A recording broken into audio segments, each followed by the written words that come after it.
অনেক ভোর, তখন কলিং বেল বেজে উঠলো। দরজাটা খুলে দেখলাম যে একটা বৌদি এসছে। বললো আমাকে একটা বাচ্চার জন্য একটু কাপ কেক তৈরি করে দে। বাচ্চাটা বায়না শুরু করেছে কেক নিয়ে যাবে, 7টার মধ্যেই লাগবে, কিন্তু পারবে তো? আমি বললাম হ্যাঁ চটপট অবশ্যই পারবো, তখন তোমার লাগবে। আমি চটপট 4 চামচ 5 চামচ প্রিমিক্স দিয়েছি, 4 চামচের মতন জল দিয়ে দিলাম, একটু তেল দিয়ে দিলাম, সাদা তেল, হোয়াইট। প্রিমিক্সটার মধ্যে সব থাকে, কিন্তু কোম্পানিটা খুব ভালো, প্রিমিক্সটা আমি কিনি। সব দিয়ে ভালোভাবে একটু নাড়িয়ে নিলাম। একটু চকো ফ্লেভার চাই, একটু কোকো পাউডার 1 চামচ মিশিয়ে নিলাম। খুব বেশি কোকো পাউডার মেশানো যাবে না, ওর বেশি চকলেটটা দিতে হয়ে যাবে। এই কোম্পানির আমি প্রিমিক্সটা 310 টাকা দিয়ে কিনেছি।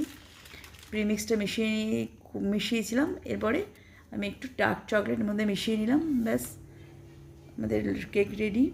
ভালোভাবে করে 15 সেকেন্ড ভালোভাবে নাড়ালাম,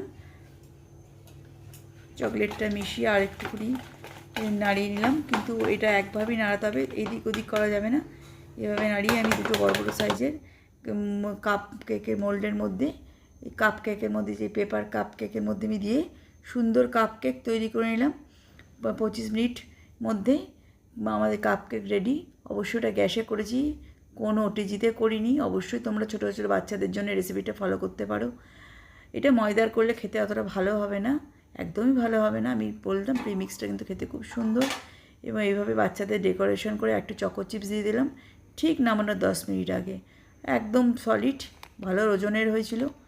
অবশ্যই বাচ্চাটা খেয়ে মাও খুব খুশি হয়েছিল কাপ কেকটা।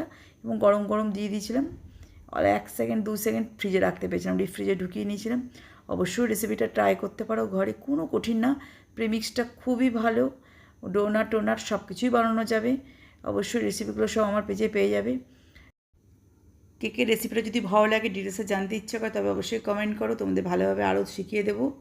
ভালো থেকো, সুস্থ থেকো, টাটা।